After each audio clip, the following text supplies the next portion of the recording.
There was a valley nestled between two tall, sleepy mountains that was known for having the most beautiful sounds in the world. The river that ran through it didn't just babble, it giggled and sang.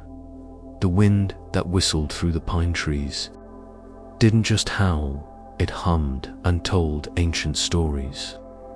This was the Valley of Echoes, and it was the home of a young boy named Elian. Elian had a very special and secret hobby. He was an echo collector. Every day, he would wander through the valley with his leather satchel, listening. He wasn't listening for treasure or for adventure. He was listening for beautiful sounds. When he heard one he loved, like the cheerful, trilling song of a meadowlark, would wait for the sound to bounce off the great stone cliffs of the valley wall. And in that perfect moment, just as the echo came singing back, he would open one of his crystal jars. The echo, instead of fading away, would be magically drawn inside, captured to be listened to again and again.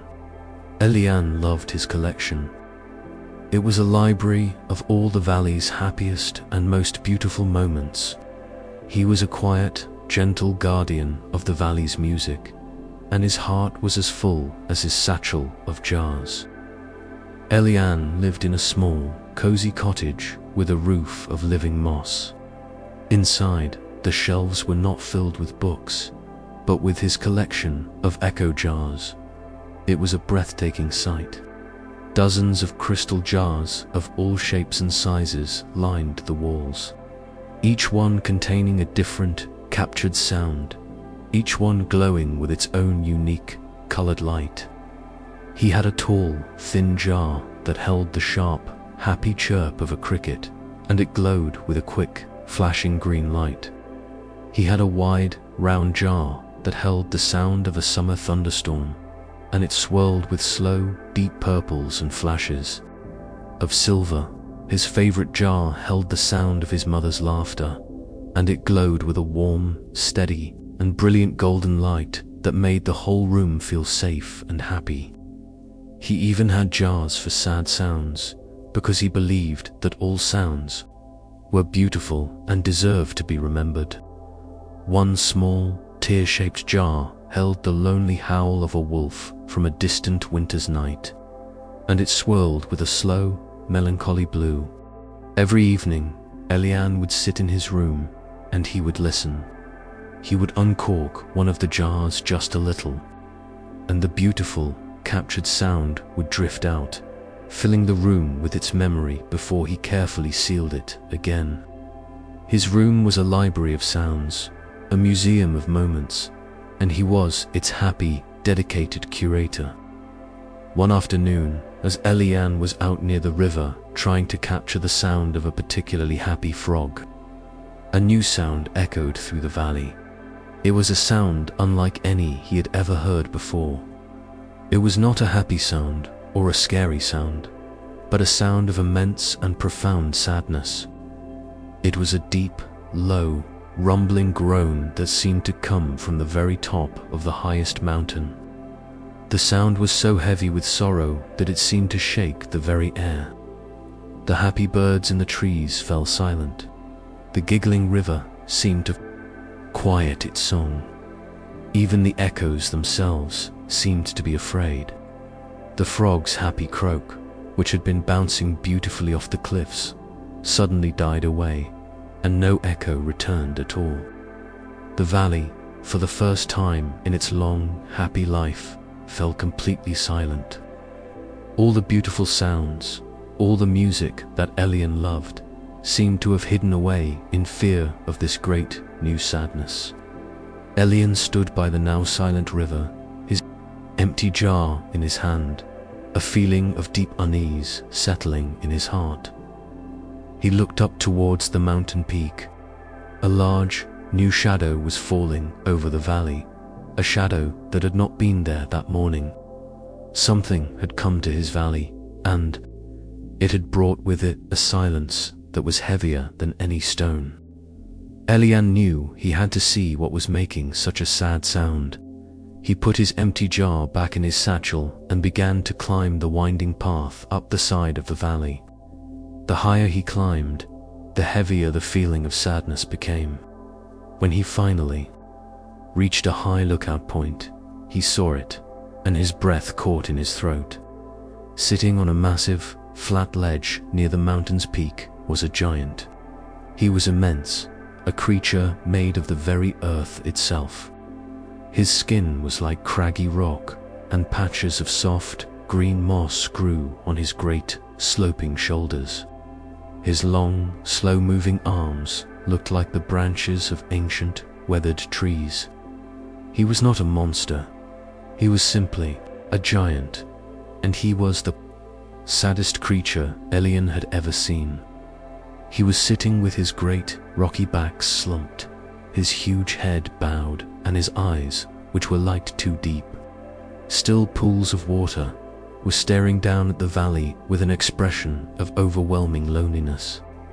He was the source of the great, sorrowful sound. But he was not roaring or shouting. He was so full of sadness that the feeling was simply leaking out of him. A silent, powerful wave of sorrow that was heavy enough to silence an entire valley of happy sounds. Elian's fear was instantly replaced by a deep and powerful wave of pity. The giant wasn't scary. He was just incredibly, terribly alone. For the next few days, the valley remained quiet. The giant Brunn did not move from his high ledge. He just sat there, a great, silent monument to sadness. And his silent sorrow continued to pour down into the valley, blanketing everything. In a heavy gloom, the world, which had once been so full of music, was now a place of fearful silence. The birds, who usually greeted the dawn with a cheerful chorus, now barely chirped. The river, which used to laugh and giggle, now flowed with a slow, sullen hush. Even the wind seemed to be holding its breath, whispering nervously through the pines instead of singing its usual bold songs.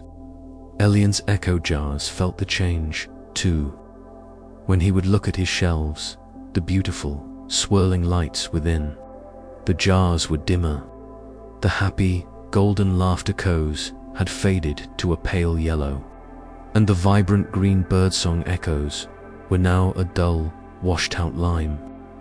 The sadness of the giant was so powerful that it was draining the joy from everything, even the memories of happy sounds. Elian felt the silence more than anyone. His walks through the valley were now lonely and sad. There were no new echoes to collect, no new songs to discover. The heart of his valley was broken, and its music had died. Elian could not bear the silence any longer. He looked at his fading collection, and then he thought of the great, sad giant, sitting all alone on his mountain ledge. Everyone else in the valley was afraid of the giant, hiding from his overwhelming sadness. But Elian wasn't afraid. He just felt an immense pity. He knew that the giant wasn't trying to scare everyone. He was just so full of loneliness that he didn't know how to hold it in. And Elian knew that the cure for sadness wasn't hiding from it. The cure for sadness was a little bit of happiness. An idea as bright and as clear as a bird's song popped into his head. He couldn't make the giant happy by himself. He couldn't tell a joke to a giant or give him a hug. But he didn't have to. He had a library full of happy sounds. He had jars filled with the purest joy the valley had ever known. What if, he thought, he could bring a happy sound to the giant? What if he could share a memory of joy so powerful that it could break through the giant's wall of sadness? It was a bold and slightly scary idea. The journey up the mountain was long and steep, but the thought of hearing the river giggle again and of seeing the golden light return to his echo jars filled him with a brave and determined new purpose. Elian knew he couldn't take just any echo. It had to be the happiest, most powerful, and most joyful sound he had ever collected. He scanned his shelves, his eyes passing over the cricket's chirp and the thunderstorm's rumble. He needed something pure, something full of life. Then he saw it. On the highest shelf, in a large, round jar that seemed to have held on to its glow better than any other, was his most prized possession. It was the echo he had collected last summer on the sunniest, warmest day of the year. He had captured the sound of all the village children playing and laughing together as they splashed in the cool, shallow water of the river. It wasn't just one laugh, but a dozen of them, all mixed together in a beautiful, bubbling, joyful chorus. The light in the jar was a brilliant, sparkling gold, and it swirled and danced with an unstoppable energy. This was it. This was the sound of pure, uncomplicated happiness. Carefully, Elian climbed onto a stool and lifted the heavy jar down from the shelf. It felt warm to the touch, humming with a happy energy that pushed back against the gloom in the room. He wrapped the precious jar in a soft, woolen cloth to protect it, and placed it carefully into his leather satchel. It was the strongest magic he possessed, a weapon made of pure joy, and he hoped, with all his heart, that it would be enough. With the precious jar safely in his satchel, Elian began his journey. He walked out of his quiet cottage and started up the familiar path that wound its way up the side of the mountain. The journey was much harder this time. The air was cold and heavy with the giant's sorrow, and the usual cheerful sounds of the forest were absent, leaving an unnerving silence. His satchel, carrying the heavy glass jar, felt much heavier than usual. His little legs grew tired as he climbed, and his breath came in puffs of white in the chilly air. Several times, he had to stop and rest, leaning against a silent, mossy rock. During these rests, he would peek into his satchel. The warm, golden glow of the laughter echo was a small, comforting sun in the gloom, a reminder of what he was fighting for. It gave him the strength to keep going. He thought of the happy, bubbling sound sealed inside the jar, and he imagined it filling the silent valley once more. He thought of the giant Brunn sitting all alone at the top, and he imagined a small smile on his great, rocky face. These thoughts were like a warm cloak against the cold, and they helped him to put one foot in front of the other. Climbing higher and higher, a small, determined boy on a mission to deliver a single, joyful sound. After what felt like an entire day of climbing, Elian finally reached the high, flat ledge where the giant sat. The feeling of sadness here was almost overwhelming, a physical weight that made the air feel thick and hard to breathe. Brunn was just as Elian had seen him from afar. He was sitting with his back to the path, his great mossy shoulders slumped, his huge form a silhouette of pure sorrow against the grey sky. He seemed to be staring out at the silent valley, his immense head resting in his hand. He was so still. He could have been a part of the mountain itself, a great, sad, rocky outcrop. He didn't seem to notice the tiny boy who had just arrived on his ledge. Elian's heart was pounding, not with fear, but with a powerful mix of awe and empathy. The giant's loneliness was so immense, so profound, that Elian could feel it in his own heart. For a moment, he felt a wave of doubt. How could one small jar of laughter possibly make a difference to a sadness so very, very big? But then he felt the warm, joyful pulse of the echo in his satchel, and he knew he had to try. He had come too far to turn back now.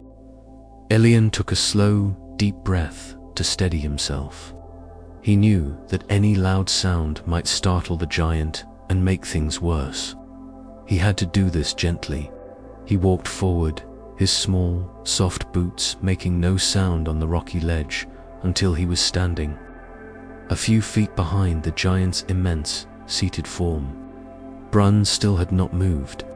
He seemed to be completely lost in his own sad world. Elian didn't say a word. He didn't call out or try to get the giant's attention. He simply knelt down on the cold stone, placed his leather satchel on the ground, and with very careful, deliberate movements, he took out the jar of laughter. He unwrapped it from its woolen cloth. The jar's brilliant golden light was a startlingly beautiful sight in the grey, oppressive air of the ledge. It pulsed with a happy, energetic rhythm, a tiny, defiant sun against the gloom. Elian placed the jar on the ground between himself and the giant. Then, with a final, silent prayer in his heart, he reached out and gently, carefully uncorked the lid, releasing the magic he had carried all this way. The moment the cork was removed, the echo of laughter burst from the jar. But it didn't just play once and fade. It was a memory, and it expanded to fill the space, just as it had on that long-ago summer day. The air was suddenly filled with the most wonderful sound in the world, the pure, bubbling, carefree laughter of children playing. The sound was not just a sound. It was a swirling, beautiful cloud of the warmest, most brilliant, sparkling golden light. The laughter echo swirled up from the jar and began to dance in the air, a miniature galaxy of joy. It circled around the giant's great, mossy head, the golden light casting warm, dancing patterns on his stony skin. It whispered of sunny days and cool river water, of games of tag and the simple, perfect happiness of being a child without a care in the world. It was a sound of pure life, a powerful and joyful magic that pushed back against the heavy, sorrowful silence. The sad purple aura that had surrounded the giant began to dissipate, chased away by the brilliant, overwhelming, and wonderfully insistent happiness of the laughing echo. The giant Brunn, who had been as still as the mountain itself, finally moved. He lifted his immense, rocky head, and slowly, so slowly, he turned. His deep, sad, pool-like eyes blinked, as if waking from a very long and terrible dream. He saw the swirling golden light of the laughing children, and he listened to its beautiful, joyful sound. He watched it for a long, long time, his ancient, craggy face a mask of pure astonishment. Then, something incredible happened. A single, huge tear, as large as Elian himself, welled up in the corner of the giant's eye. It was not a tear of sadness, but a tear of release, of a great and heavy sorrow finally beginning to break. The tear rolled down his rocky cheek and fell to the ground with a soft splash. And then, the corner of his vast mouth, which had been set in a line of deep sadness for so long, began to twitch. It trembled for a moment, and then it slowly, hesitantly, began to curve upwards. A slow, rumbling, and slightly creaky smile spread across the giant's face. It was the first smile he had smiled in 100 years, and it was the most beautiful thing Elian had ever seen. The moment the giant smiled, it was as if a spell had been broken. A warm, gentle breeze, the first in days, swirled up from the valley below, carrying with it a beautiful and familiar sound. It was the sound of a single bird, a brave little robin, beginning to sing its cheerful evening song. The bird's song was then answered by another, and then 100 more, until the air was once again filled with a chorus of happy birdsong. The river, feeling the great weight of sadness lift, began to giggle and gurgle again, its happy music echoing off the cliffs. The echoes were back.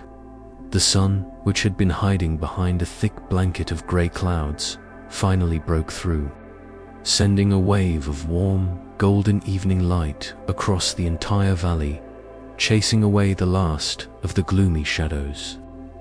The valley was waking up. It was as if the whole world had been waiting for the lonely giant to smile, and now that he had, it was celebrating with him. The heavy, oppressive silence was gone, replaced by the beautiful, living, breathing music of a happy and healthy valley. From his high ledge, Elian could hear it all, and it was the sweetest music he had ever heard. Up on the ledge, Brunn, the giant, let out a deep, rumbling sound from his chest. It was not the sad groan from before.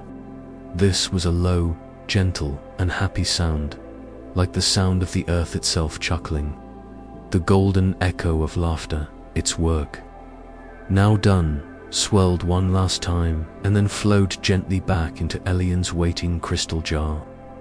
Brunn looked down at the tiny boy who had brought him such an incredible gift. He did not have words, for he had been silent for too long, but he slowly, carefully extended one of his enormous, tree branch-like fingers and gently, so gently, he tapped the top of Elian's head.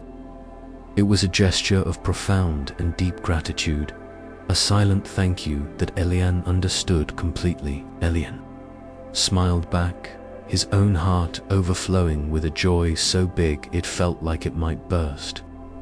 He had not just brought the music back to his valley, he had made a friend, the biggest and most wonderful friend he could ever imagine. And the giant was no longer the lonely giant. He was Brunn, the quiet, gentle guardian of the mountain, whose heart had been woken by the sound of a happy memory. The journey back down the mountain was a happy and joyful one.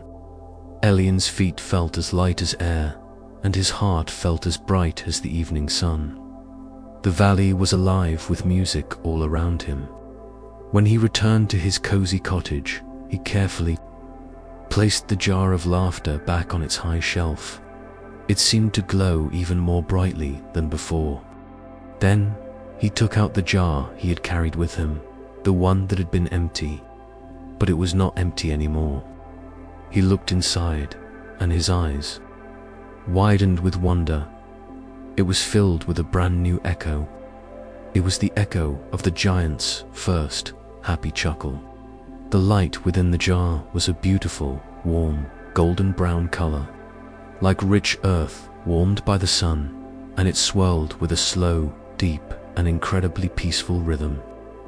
It was the sound of a lonely heart remembering how to be happy. Elian placed the new jar on the very center of his most special shelf. The echo of the children's laughter was a wonderful and precious thing, but this new echo, the echo of a giant's smile, was now the most beautiful and prized possession in his entire collection. And so, Elian and his giant friend filled the valley with a new and happy song, a song of kindness and friendship. Now it's your turn to find the happy sounds in your own dreams. Close your eyes, listen to the quiet, and have a wonderful sleep. If you enjoyed our fable tonight, we hope you'll join us again. Please like and subscribe to Bedtimes Fable to help us share more gentle stories with the world. Sweet dreams.